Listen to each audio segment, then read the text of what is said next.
Opštine Rakovica i Kancelarije za mlade ove beogradske opštine organizovali su još jedan humanitarni koncert u svom centru za kulturu. Ovoga puta skupljena su sredstva za operaciju 9-godišnje Anđele Janković. Od svoje 3. godine života Anđela Janković bori se sa opakom bolešću. Za operaciju tumora na mozgu u Turskoj potrebno je skupiti 32.000 evra, a do sada je prikupljeno 21.000 i tokom ovog humanitarnog koncerta još 115.000 dinara.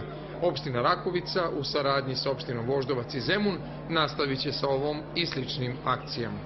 Humanost i solidarnost su jedna od glavnih karakteristika srpskog naroda. Mi večeras ovim svojim pristupom, kako izvođači, tako i brojni gosti prepoznali su ovu našu aktivnost koju je organizovala Kancelarija za mlade opštine Rakovice i danas, odnosno večeras, dajemo doprinos maloj Anđeli u njenoj borbi za zdravijim srcem.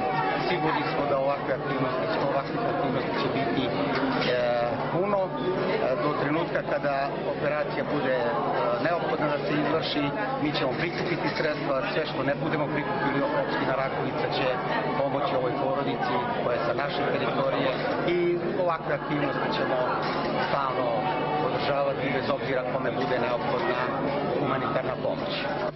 Toni Montano, Rasko Janković, Kulturno-umetničko društvo Mladost Avala, Pevačko društvo Prelo, Mara Jovičić, Igor Luganjić i drugi umetnici pomogli su svojim nastupom da mala Anđela otputuje u Istanbul 9. oktobra, za kada je planirana operacija.